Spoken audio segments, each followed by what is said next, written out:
Good evening, Karina Carvalho with ABC News. The Premier has slammed comments made by her former police minister, who's used parliamentary privilege to accuse the Labor government of ignoring corruption.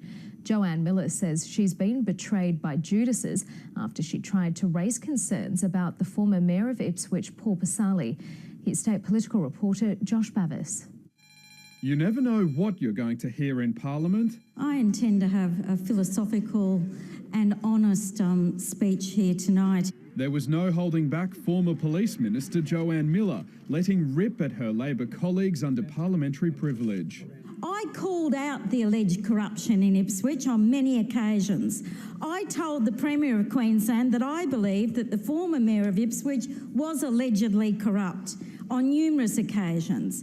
The Deputy Premier also knew of my concerns, as did other ministers. She's lambasted the Premier, comparing the Labor government to the Bjelke-Petersen era. It reminded me of another era in this parliament, the Sir Joe era, when he too was popular. The worst infectious disease of mankind is corruption in all its forms.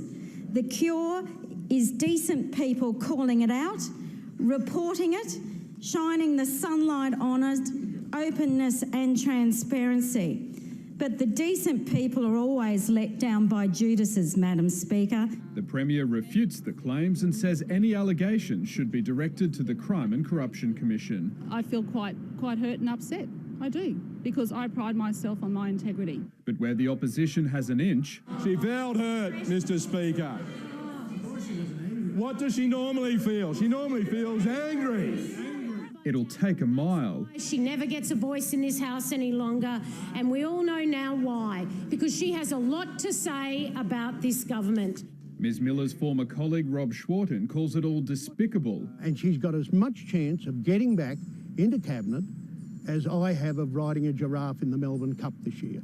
That's not going to happen, and, she's friendless down there in the backbench. I have no idea what she was thinking when she made her statements. The Premier and the ALP stopped short of calling for disciplinary action against Ms Miller for now, instead saying it's ultimately up to the people of Bundamba to decide if she remains their voice in the House. Josh Bavis, ABC News, Brisbane.